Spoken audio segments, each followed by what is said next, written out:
1997.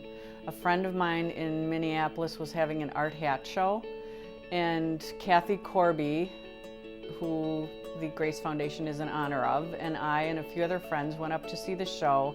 After the show, Kathy said, "Oh my gosh, wouldn't this be fun if we could do something like this?" Well, little did she know, a few months later, she was diagnosed with cancer, passed away 18 months after that. It was so personal to us, and we were a tiny grassroots group. We felt like we wanted to make an impact, a direct impact on people's lives, and not go through a larger organization, but just keep the money and decide how we wanted to spend the money. So we decided to form the Grace Foundation in 2002. I think the Grace Foundation is unique in that it's in our community, it's close to where our patients are. People do not have to fill out a ton of paperwork. There aren't criteria that they need to meet. We actually don't solicit. We are so small that I don't know how, but people just come to us with needs, and I think we fill a need for people that fall through the cracks. For example, this family that needed vision therapy for their son, which wasn't covered by insurance. We started taking him to the pediatrician, and they said it was just a lot of growing things that he was going through. He was fine.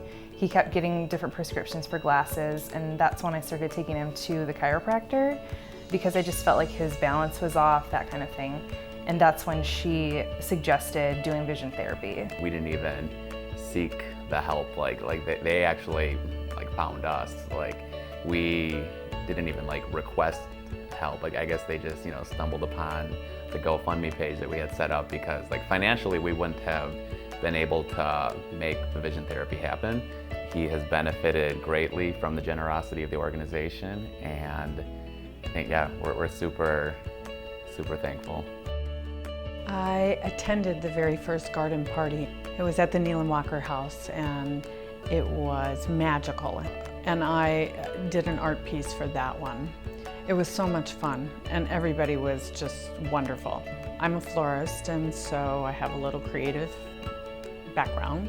So from that, I started to do more and more to help. Kathy Beard was a huge supporter of the Grace Foundation. She attended every show from the very first show and never thought that she would be a recipient of the Grace Foundation, but she had breast cancer, and a few years later it came back with a vengeance, and she passed away.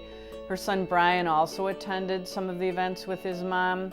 Yeah, she loved him, and there's good reason for it. You don't really understand it until you go to one of these, but they're just so well done, allowing someone like my mom and her friends to experience and express their artistic side and really get involved in that way and create arts and crafts that are auctioned off for a good cause. I think we need a lot more of this kind of joy, a lot more of this kind of support and community. It would help everyone out a lot, and I don't know how many organizations do that as well or as effectively as the Grace Foundation has done, at least obviously for my family, but I know for many others as well.